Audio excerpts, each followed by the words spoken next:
오늘 말씀은 고린도후서 1장 8절부터 11절까지 말씀입니다.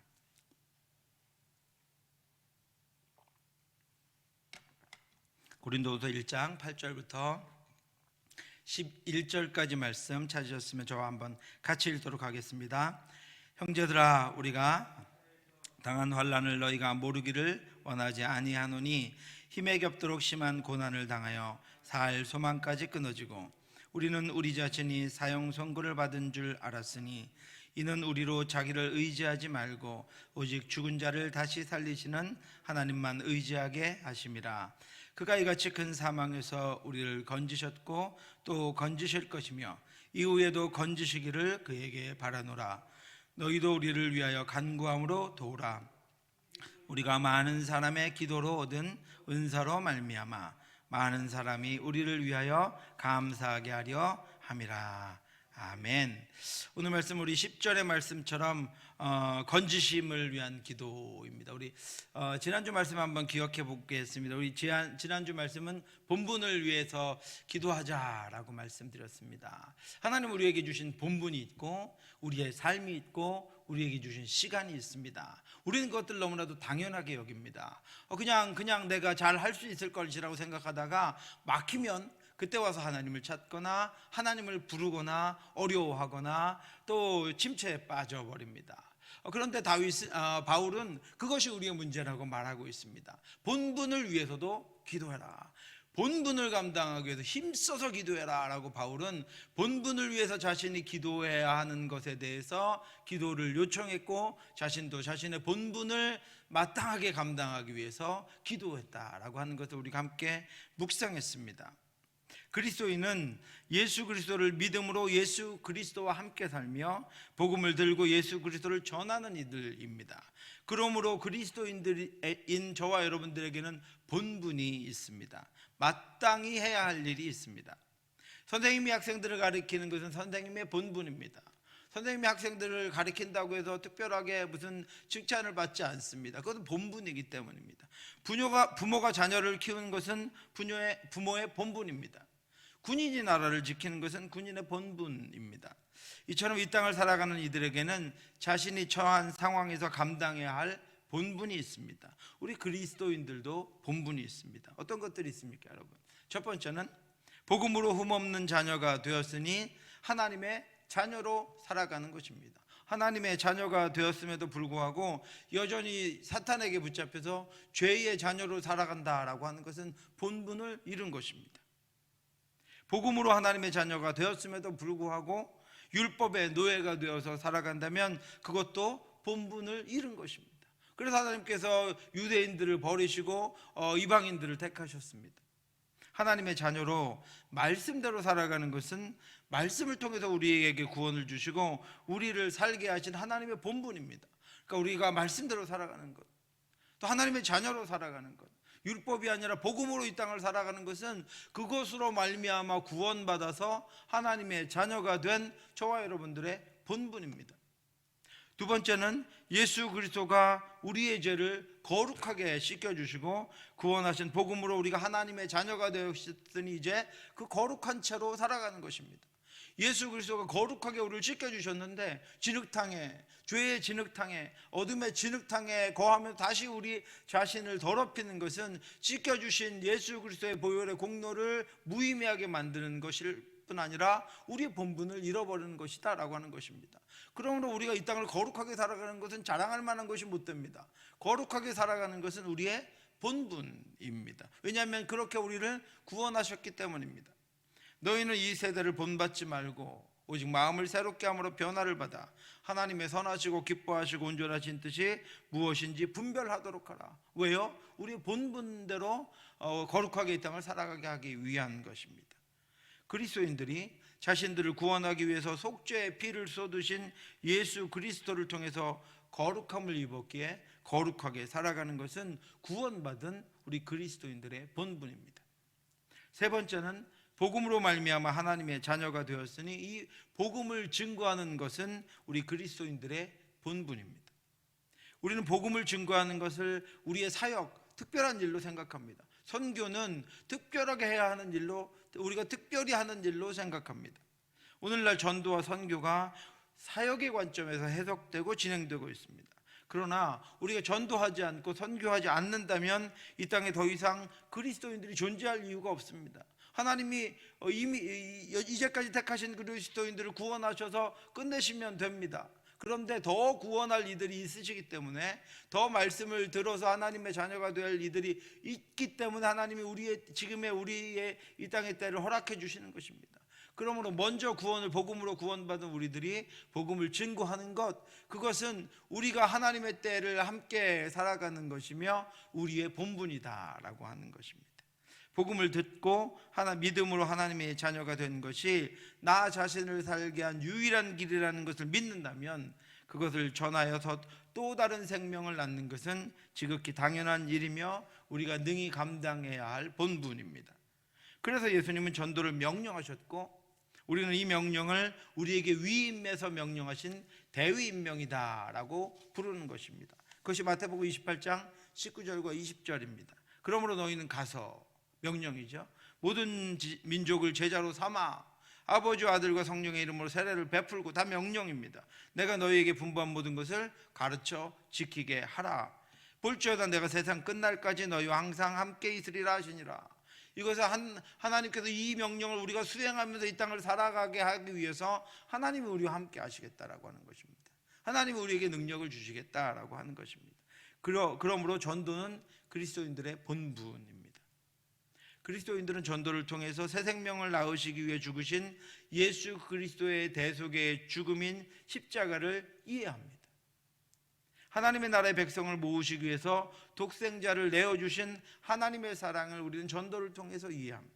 그 영혼들이 돌아오는 것을 통해서 우리는 나를 살리신 하나님의 사랑, 나를 위해 죽으신 예수 그리스도의 십자가의 사랑을 더 깊이 묵상하며 이해하게 되는 것입니다.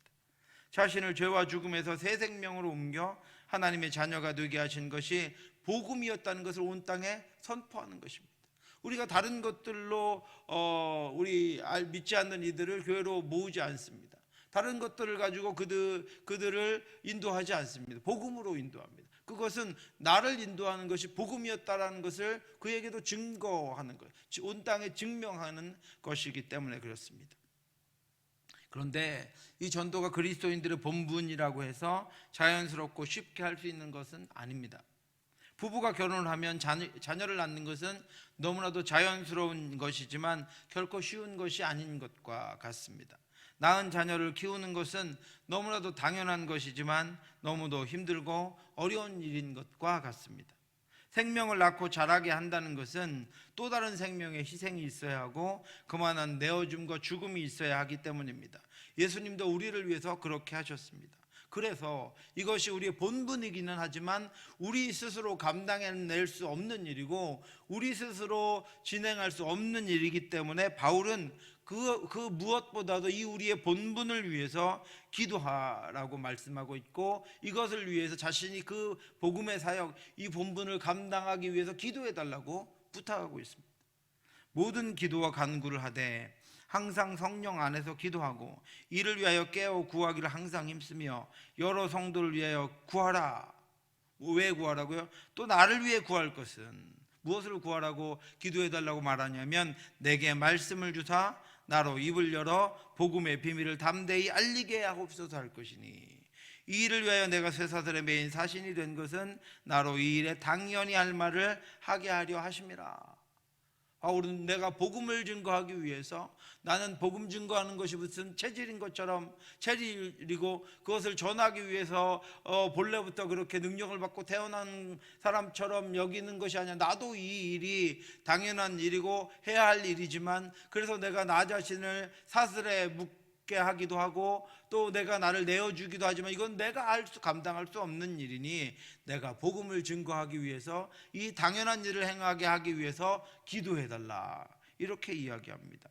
그러면서 이 기도를 얼마나 강조하냐면 이 기도와 연관된 단어들을 수없이 사용해서 기도를 부탁합니다. 모든 기도와 간구를 하되 성령 안에서 기도하고 깨어 구하기를, 위에서 구하라, 나를 위해 구할 것은, 똑같은 기도라는 말을 계속해서 강조하면서 기도를 간절하게 부탁하고 있는 것입니다. 본분을 위한 기도를 간절하게 부탁하고 있습니다.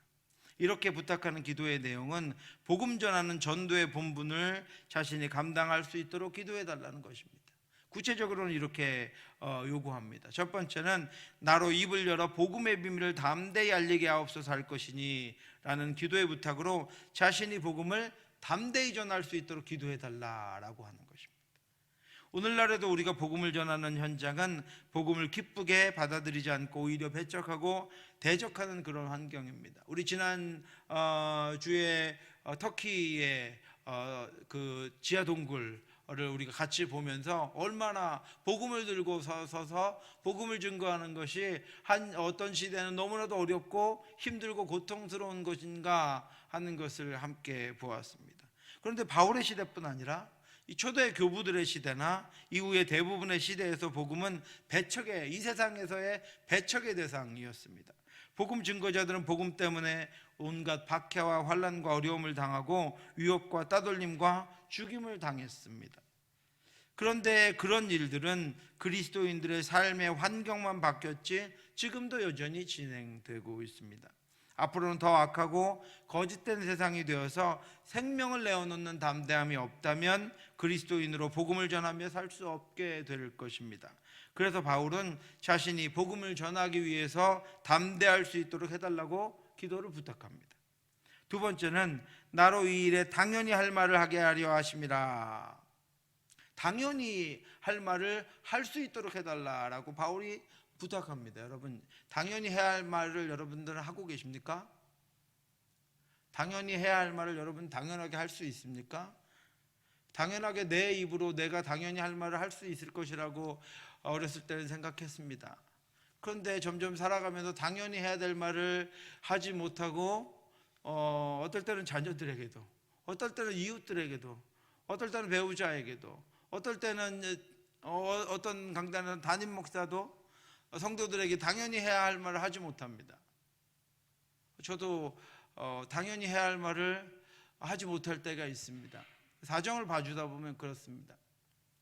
그런데 그래서 바울은 내가 당연히 해야 할 말을 할 수 있도록 기도해달라고 부탁합니다. 여러분도 제가 이 강단에서 당연히 해야 될 말을 할 수 있도록 그런 담대함을 갖고 당연히 해야 될 말을 끊이지 않도록 기도해 주시기를 부탁합니다. 복음 전하는 것을 당연하게 여기고 당연히 할 말을 꺼리지 않고 주저하지 않고 변하지 않고 전할 수 있도록 기도해 달라는 것입니다. 사랑하는 성도 여러분, 바울은 우리가 너무나도 당연하다고 생각하는 본분인 복음 전도를 위해서 기도를 부탁합니다. 담대하게 그리고 당연하게 전할 수 있도록 기도를 부탁합니다. 이처럼 바울은 자신이 그리스도인으로서 감당해야 할 지극히 당연한 것들을 위해서도 빠짐없이 기도하고 있고 기도를 부탁하고 있습니다. 이제 바울과 같이 저와 여러분들도 당연한 우리의 본분을 위해서 기도해야 합니다. 이 말씀을 통해서 우리는 우리 자신을 돌아보아야 합니다. 바울조차 그 어떤 것도 자신의 힘으로는 온전히 감당할 수 없다고 생각하고 기도하며 기도를 요청했습니다. 그런데 우리는 우리의 본분들을 감당하고 우리의 삶을 그리스도인으로 온전히 살아가기 위한 기도를 얼마나 적극적으로 하고 있는지 돌아보아야 합니다. 우리가 자연스럽게 행하는 일들을 위해서 얼마나 기도하고 있는지를 돌아보아야 한다라고 하는 것입니다. 여러분, 하루의 삶을 위해서 얼마나 기도하고 계십니까? 내게 하나님이 주신 24시간 그리고 한 해 한 해 지나가는 시간을 하나님과 하나님의 나라를 위해서 당연하게 담대하게 온전하게 사용할 수 있게 해달라고 우리는 기도해야 합니다. 나라는 존재의 생각과 우리의 육체를 위해서 여러분 얼마나 기도하고 있습니까? 우리의 육신이 건강하지 않거나 건강한 육신이 불의를 위해서 사용되는 것은 그리스도인의 온전한 삶이 아닙니다. 그러므로 우리는 우리의 육신이 건강해서 하나님의 나라를 위해 헌신할 수 있도록 그리고 우리의 힘과 능력과 생각과 행하는 것들이 불의에 사용되지 않고 하나님의 나라를 위해 사용되는 너무나 당연한 일들을 위해서 우리는 기도해야 합니다. 하나님, 내 육신을 온전하게 사용하게, 내 힘과 내 능력과 내 정신을 온전하게 사용할 수 있도록 하나님 인도해 주시옵소서 기도해야 한다라고 하는 것입니다. 그렇지 않으면 여러분, 우리가 정신없는 사이에 우리의 육신과 우리의 생각과 하나님이 우리에게 주신 재능과 우리의 힘이 불의에 사용되거나 무너질 것들에 사용되거나 헛된 데 우리가 힘을 쓰다가 하루를 한 달을 1년을 망쳐버릴 수 있다라고 하는 것입니다. 후회할 수 있다라고 하는 것입니다. 수년간 수십 년간 다니게 하신 직장에서 얼마나 복음을 전하며 예수의 증인으로 살아가고 있습니까? 그것은 아마 하나님이 그곳에 우리를 보내신 하나님의 뜻입니다. 그러므로 거기서 복음을 증거하는 것은 당연한 일입니다. 그런데 그렇게 하지 못하고 있다면 너무나도 당연한 직장과 동료들을 위해서 그들을 복음으로 구원으로 인도하기 위해서 얼마나 기도하고 계십니까? 우리는 잊어버린 기도, 포기한 기도를 다시 회복해야 합니다. 하나님이 맡기신 곳에서 너무도 당연한 일을 주의 제자로 감당할 수 있도록 기도해야 하고 바울과 같이 기도를 부탁해야 합니다. 가정을 세우는 것과 우리의 자녀들이 믿음 안에서 자라가도록 얼마나 기도하고 있습니까? 가정을 위한 기도와 자녀를 위한 기도는 우리 아이들의 욕망이나 나의 욕망이나 우리 아이들의 뜻이나 나의 뜻을 위한 것이 아니라 하나님의 나라를 위한 것으로 온전히 드려져야 합니다. 그다 하나님이 온전히 써주시오. 하나님의 뜻대로 사용해 주시오. 하나님의 뜻대로 사용되게 해 주시옵소서. 하나님의 뜻에 하나님의 인도하심에 순종할 수 있도록 하나님 인도해 주시옵소서. 그런 기도가 끊임없이 우리에게 올려드려져야 한다라고 하는 것입니다. 왜냐하면 우리가 하나님의 자녀로 이 땅을 살아가는 것이 우리의 본분이듯이 우리의 자녀들도 하나님의 자녀로 이 땅을 살아가는 것이 본분이기 때문입니다. 여러분, 교회를 위해서 얼마나 기도하고 있습니까? 우리는 참된 교회의 사명과 역할을 위해 기도해야 합니다. 말씀이 살아있고 온전히 선포되도록 기도해야 합니다. 말씀의 증거는 대예배라고 불리는 작년 예배뿐 아니라 우리 유치부, 유초등부, 중고등부, 청년부를 포함한 모든 예배에서 온전하고 바르게 선포되어야 합니다. 진정으로 우리가 그것을 원한다면 이 본분, 당연히 교회에서는 그렇게 하나님의 말씀이 온전히 전해져야 하는 이 당연한 일을 위해서 우리는 기도해야 한다라고 하는 것입니다. 당연한 일을 위해서 우리가 기도하지 못할 때 그 당연한 것에서 벗어나서 헛되이 사용되거나 이 교회에서 하나님을 찬양하고 하나님께 영광 들리고 온전한 하나님의 말씀이 선포되어야 되는 그 너무나도 지극히 당연한 것이 그렇게 행해지지 못하게 된다라고 하는 것입니다. 사랑하는 성도 여러분, 기도를 부탁합니다. 그리고 함께 기도하기를 원합니다.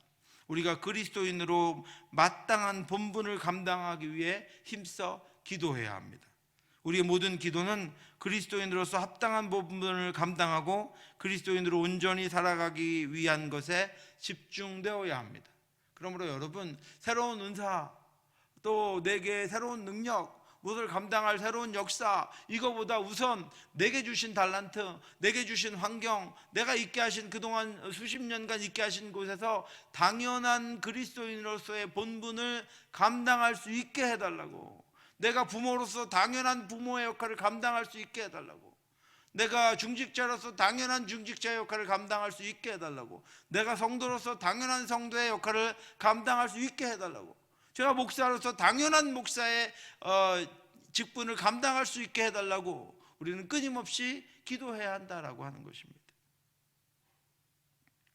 오늘도 우리의 기도를 통해서 우리가 주 안에 온전히 세워지고 주께서 오시는 날까지 우리에게 맡겨주신 본분을 잘 감당하며 살아가게 하시기를 주님의 이름으로 축원합니다.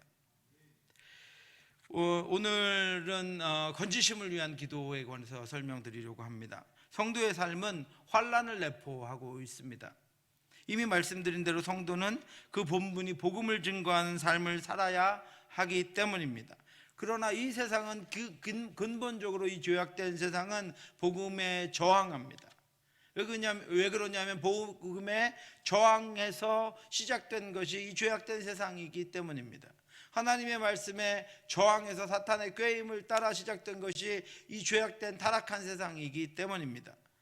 바울은 성도들이 우리가 속한 세상에 대해서 디모데에게 이렇게 알려주었습니다. 이미 오래전에 알려주었는데 오늘날도 별로 달라진 것이 없습니다. 너희는 이것을 알라. 말세에 고통하는 때가 이르러 사람들이 자기를 사랑하며 돈을 사랑하며 자랑하며 교만하며 비방하며 부모를 거역하며 감사하지 아니하며 거룩하지 아니하며 무정하며 원통함을 풀지 아니하며 모함하며 절제하지 못하며 사나우며 선한 것을 좋아하지 아니하며 배신하며 조급하며 자만하며 쾌락을 사랑하기를 하나님을 사랑하는 것보다 더하며 이것이 세상이다. 이것이 세상의 본질이다 라고 바울이 디모데에게 알려주었습니다. 그래서 이런 이들에게 복음을 증거하는 삶은 환난의 삶일 수밖에 없습니다. 또한 성도들은 하나님의 말씀을 따라 살아야 합니다. 이 세상에서 하나님의 말씀을 따라 사는 것은 이 세상에 저항하는 것입니다. 자기를 사랑하는 이들 속에서 나눠주며 살아야 하는 것은 저항하는 삶입니다. 돈을 사랑하는 이들 속에서 재물에 매이지 않는 삶을 살아가는 것은 그 자체가 고난입니다. 교만한 이들 속에서 자신을 낮추는 삶을 산다는 것은 환난의 삶일 수밖에 없습니다. 그래서 바울은 자신이 복음을 전하면서 당한 환난을 우리도 알아야 한다고 고백합니다. 형제들아, 우리가 아시아에서 당한 환난을 너희가 모르기를 원하지 아니하노니 힘에 겹도록 심한 고난을 당하여 살 소망까지 끊어지고. 무슨 이야기입니까? 바울 자신만 당한 고난이 아니라는 것입니다. 자신에게만 있는 고난이 아니라 그리스도인들에게는 형태를 달리해서 어느 때나 언제나 그리스도인의 삶에는 동일한 고난이, 이와 같은 고난이 있을 것이니 내가 고난당한 것을 너희도 알고 이런 고난이 있음을 대비하고 담대하게 그 고난에 기죽지 말고 승리하며 살아가라 라고 바울이 이야기하고 있는 것입니다. 바울은 자신이 아시아에서 당한 고난을 고린도 성도들이, 그리고 오늘 우리가 알고 있기를 원했습니다. 복음 증거를 위해서 바울이 당한 고난이 바울에게만 미친 특별한 고난이 아니었기 때문입니다. 이후로 초대교회와 교부 시대, 그리고 종교개혁 시대에는 바울이 당한 것보다 더 심하고 잔혹한 환난이 성도들을 고통스럽게 했습니다.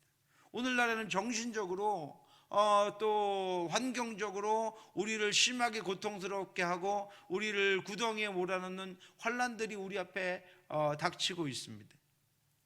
오늘도 세계 곳곳에서 이와 같은 박해와 환난이 계속되고 있습니다. 앞으로는 이제까지는 없었던 방법으로 더 심하고 교묘한 박해와 환난을 당하게 될 수도 있습니다. 그래서 바울은 이런 환난을 늘 기억하고 예상하라고 우리에게 당부하고 있는 것입니다. 또한 바울은 자신이 고난을 당할 때마다 그 고난은 힘에 겹도록 심한 고난이었다고 알려주고 있습니다. 형제들아, 우리가 아시아에서 당한 환난을 너희가 모르기를 원하지 아니하노니 힘에 겹도록 심한 고난을 당하여 살 소망까지 끊어졌다. 자신이 당하는 고난은 이거 아무것도 아니야, 이거 내가 능히 감당할 수 있어, 이런 거는 이런 고난이 아니었다는 것입니다. 우리가 바울이 늘 그런 고난들을 성경에서 이겨나가고 있기 때문에 바울은 특별한 사람이어서 고난을 당해도 아무렇지도 않았나 보다 이렇게 생각할 수 있는데, 바울은 그 모든 고난이 자신의 힘에 겹었던 고난이었다라고 우리에게 설명하고 있습니다. 오늘 우리가 힘에 겹게 고난을 이겨내고 문제를 이겨내는 것과 동일한 그런 상태였다라고 우리에게 말하고 있습니다. 이것을 설명하기 위해서 바울이 사용한 단어는 능가한다, 초월한다, 겹다, 힘에 겹다라고 하는 그 단어는 능가한다, 초월한다라고 하는 의미를 가지고 있습니다. 내 힘, 내 능력, 내가 견딜 수 있는 한계를 능가하는 것이었다라고 고백하고 있는 것입니다. 바울이 당한 고난은 바울의 상상을 초월한 것이었고 바울의 힘이나 능력을 초월한 것이었습니다. 나는 늘 상상하지도 못했고 내 스스로는 견뎌낼 수 없는 고난을 당했다, 바울이 이렇게 고백하고 있습니다. 그래서 바울은 살 소망까지 끊어졌습니다. 살 희망을 포기할 정도로, 살 방법이 없다고 생각할 정도로 바울은 고난을 당했다라고 설명합니다. 사랑하는 성도 여러분, 우리도 때로는 살 희망을 포기할 정도로, 살 방법이 없다고 생각할 정도로 고통스러운 시간을 보냅니다. 재작년인가요? 재작년에 코로나가 닥쳤을 때 이거 어떡하냐, 이대로 끝났나, 이건 뭐지, 그 소망이 별로 없어지는 그런 고난을 우리가 당하고 그것을 잘 지나면서 우리가 이거 잘 이겼다 그러고선 끝났는 줄 알았는데 또 앞이 안 보이는 어려움을 우리가 당하고 있습니다. 상상할 수 없는 우리 한계를 능가하는 또 우리의 생각을 넘어서는 그런 고난들이 우리 앞에 늘 버티고 있습니다. 지금 코로나도 그렇지만 터널이 끝나는 것 같았는데 또 다른 터널이 우리 앞을 막아섭니다. 지금 당하는 현실로 말미암아 우리의 머릿속은 온통 암울하고 답답한 미래뿐입니다. 그러나 바울의 고백대로 이런 우리의 상황은 늘 우리에게 존재해 왔습니다. 바울은 우리의 삶의 상황을 보게 하는 것입니다. 우리는 그런 상황 속에서 살아왔고 살아가고 있습니다. 그래서 바울은 자신의 고난을 우리도 알기 원한다고 한 것입니다. 왜 나만 겪는 고난이냐고 절망하고 불평하지 마시기 바랍니다. 왜 이런 슬픔 찾아왔는지 원망하지 마시기 바랍니다. 너무 견디기 힘든 이 순간에도 주님이 일하고 계심을 기억하시기 바랍니다. 바울은 자신이 그동안 살 소망도 끊어진 상황 속에서 어떻게 그것들을 이기고 긴 터널을 통과했는지를 알려주고 있습니다. 9절입니다. 우리는 자신이 사형 선고를 받은 줄 알았으니 이는 우리로 자기를 의지하지 말고 오직 죽은 자를 다시 살리시는 하나님만 의지하게 하심이라. 아멘. 이것이 바울의 고백입니다. 삶의 어려운 일을 당하면 가장 먼저 흔들리고 무너지는 것이 우리의 마음입니다. 그래서 지혜의 왕 솔로몬은 우리가 삶을 살아갈 때 늘 무엇보다도 우리의 마음을 지키라고 요청합니다. 모든 지킬 만한 것 중에 더욱 내 마음을 지키라. 생명의 근원이 이에서 남이니라. 바울이 내가 당한 고난을 여러분도 알기를 원합니다라고 자신이 당한 고난을 자랑하기 위해서 나에게 좀 나를 인정해달라고 얘기하는 것이 아니라 우리의 마음을 붙잡고 있으라, 마음을 흔들리지 말라라고 우리 마음을 붙잡고 있으라고 당부하기 위해서 이렇게 말하는 것입니다. 하나님이 하나님의 말씀을 우리에게 주신 이유는 우리가 당한 환난이나 고난이 우리가 이겨내지 못할 것이 아니라 하나님이 창세기부터 계시록까지 하나님의 사람들을 인도하셨던 방법으로 하나님의 힘과 하나님의 능력으로 인도하실 것이니 그 너희의 마음을 하나님께로 잡아두고 있으라 라고 말씀하시기 위해서 우리에게 하나님의 말씀을 허락해 주셨습니다. 여러분, 마음이 무너지면 어려움을 이겨낼 힘도 약해지고 혼란이 가중되어서 의지도 줄어듭니다. 마음의 즐거움은 얼굴을 빛나게 하여도 마음의 근심은 심령을 상하게 하느니라.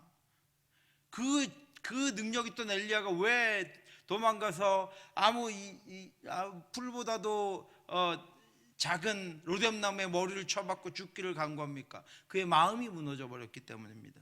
마음의 즐거움은 양약이라도 심령의 근심은 뼈를 마르게 하느니라. 그래서 우리는 어려움을 당하게 되었을 때 우리의 마음을 어디에 두어야 하는지를 먼저 결정해야 합니다. 우리가 뜻하지 못한 말들을 듣고 우리를 상하게 하는 것들을 우리가 목격했을 때, 아니면 그런 이야기를 들었을 때, 그때 내 마음을 어디에 두어야 할지를 우리는 결정해야 합니다. 마음이 흔들리고 마음이 요동치는 것을 막아야 합니다. 여러분, 그럴 때 여러분의 마음을 어디에다 두십니까? 지금 여러분들의 마음은 어디에 있습니까? 마음을 아무 곳으로나 달려가도록 두어서는 안 됩니다. 지금 어려움을 당하고 있는 여러분, 지금 여러 가지 때문에 흔들리고 아픔이 있고 당황해서 어찌할 바를 모르는 여러분의 마음은 지금 어디 있습니까?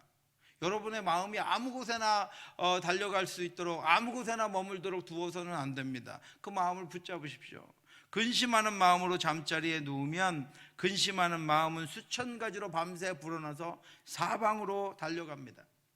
더 지혜로운 자를 찾다가 어리석은 말을 하는 이들이나 욥의 친구들과 같은 이들을 만나면 더 깊은 근심으로 뼈들이 다 녹아버린 자신을 발견하게 될 것입니다. 솔로몬은 그때 우리의 마음을 들고 달려갈 곳이 어디인지를 우리에게 알려줍니다.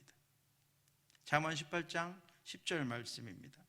여호와의 이름은 견고한 망대라. 의인은 그리로 달려가서 안전함을 얻느니라.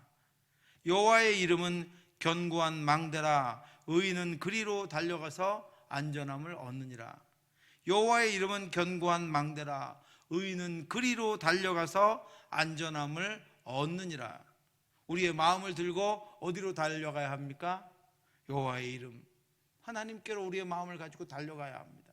우리의 마음이 나를 떠나서 아무 곳에 가서 아무 말이나 듣고 아무 곳에나 거하지 못하도록 해야 한다라고 하는 것입니다. 그러므로 고난의 때에 우리의 마음을 아무렇게나 방치해 두면 안 됩니다. 자기의 마음을 제어하지 아니하는 자는 성읍이 무너지고 성벽이 없는 것과 같으니라.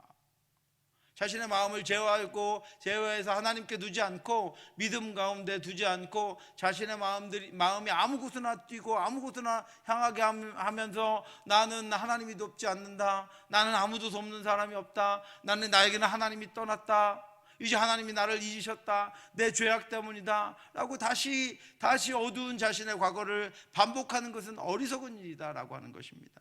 마음을 들고 마음을 붙잡고 여호와의 이름, 그 견고한 망대로 달려가야 비로소 우리가 그동안 믿음으로 살아왔던 때를 동일하게 살아갈 수 있게 되는 것입니다. 고난은 우리의 상황을 절벽으로 떨어뜨리고 우리의 마음이 사형 선고를 받았다고 느끼게 합니다. 그래서 살 소망을 잃습니다. 바울도 그랬습니다. 더 이상은 안 되겠다고 포기하게 하려 합니다. 자신이 극한 범죄를 저지른 죄인들도 판사로부터 형이 정해지기 전까지는 변호사를 사서 어떻게든 형벌로부터 벗어나려고 합니다. 그러나 판사로부터 사형이 선고되면 즉시 모든 것을 포기합니다. 절망과 죽음의 공포가 자기 것이 되고 죽음만을 생각하게 됩니다. 바울은 고난이 우리를 그런 상태로 만든다고 하는 것입니다. 이 세상에서 이 고난이 마치 내게 사형 선고가 내려진 것처럼 여기도록 만든다라고 하는 것입니다. 자신이 그런 상태가 되었습니다. 고난이 자신의 능력의 범위를 넘어섰습니다. 자신의 생각의 한계를 넘어섰습니다. 그래서 바울의 마음은 사형 선고를 받은 자처럼 되었습니다. 더 이상 아무것도 기대할 수 없는 상태가 되었습니다. 그런데 바울은 거기서 끝나지 않습니다.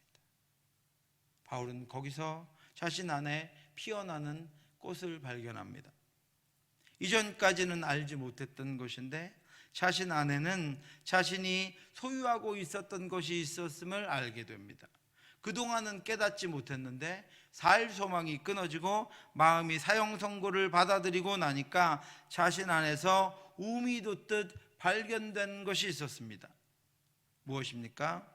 이는 우리로 자신을 의지하지 말고 오직 죽은 자를 다시 살리시는 하나님만 의지하게 하심이라. 고난 중에 하나님의 뜻을 발견합니다. 자신 안에 믿음이 자신을 향해서 이렇게 말하고 있는 것을 듣습니다. 이제 우리는 더 이상 우리 자신을 의지하지 말아야 한다. 우리에게는 의지할 것이 없다. 이제 우리는 죽은 자를 다시 살리시는 하나님을 의지해야 한다라고 자신의 믿음이 자신에게 말하는 소리를 듣습니다. 자신의 마음이 자신에게 고백하는 소리를 듣습니다. 사형 선고를 받은 마음이 거기서 그것을 인정하고 그 마음을 들고 하나님께로 나아가니까, 그래, 너는 거기서 죽었어, 이제부터 내가 할 거야. 너는 거기서 끝났어, 이제부터 내가 너를 도울 거야. 내가 너를 나의 힘으로 일으킬 거야. 이제는 내 능력으로 너는 일어나게 될 거야 라고 말씀하시는 하나님의 말씀을 듣게 되었다라고 하는 것입니다. 그렇습니다. 그리고 예수님이 그것을 알려주셨습니다. 몸은 죽여도 영혼은 능히 죽이지 못하는 자들을 두려워하지 말고 오직 몸과 영혼을 능히 지옥에 멸하실 수 있는 이를 두려워하라. 하나님은 참새 한 마리도 사랑하셔서 그의 섭리 가운데 보호하심을 말씀해 주셨습니다. 너희에게는 머리털까지 다 세신 바 되었나니 두려워하지 말라. 너희는 많은 참새보다 귀하니라. 아멘. 우리가 사망 선고를 받은 마음을 들고 하나님께 나아가서 하나님을 의지하면 하나님께서 우리를 건지시고 또 건지십니다. 10절입니다. 우리 10절 같이 한번 읽겠습니다. 그가 이같이 큰 사망에서 우리를 건지셨고 또 건지실 것이며 이후에도 건지시기를 그에게 바라노라. 아멘. 이 바울은 이 말을 하려고 과거, 현재, 미래 시제를 다 사용합니다. 제가 참 이렇게 시제를 사용하는 걸 참 좋아합니다. 하나님이 과거에 여기까지 우리를 인도하신 하나님, 에베네셀의 하나님, 오늘 우리와 함께 하신 하나님 임마누엘 하나님, 내일 이후를 위해서 우리를 위해 준비해 주신 하나님 여호와 이레 하나님, 과거 현재 미래 하나님이 우리와 함께 하신다라고 했는데, 우리 바울도 과거 현재 미래 시제를 다 사용해서 하나님이 우리를 건지심을 말하고 있는 것입니다. 바울은 우리가 의지하는 하나님이 우리가 두려워하는 상황에서 그동안도 우리를 건져주셨다, 그리고 지금도 건지고 계신다, 그리고 이후에도 건지실 것이다 라고 선포합니다. 그가 이같이 큰 사망에서 우리를 건지셨고 또 건지실 것이며 이후에도 건지시기를 그에게 바라노라. 아멘.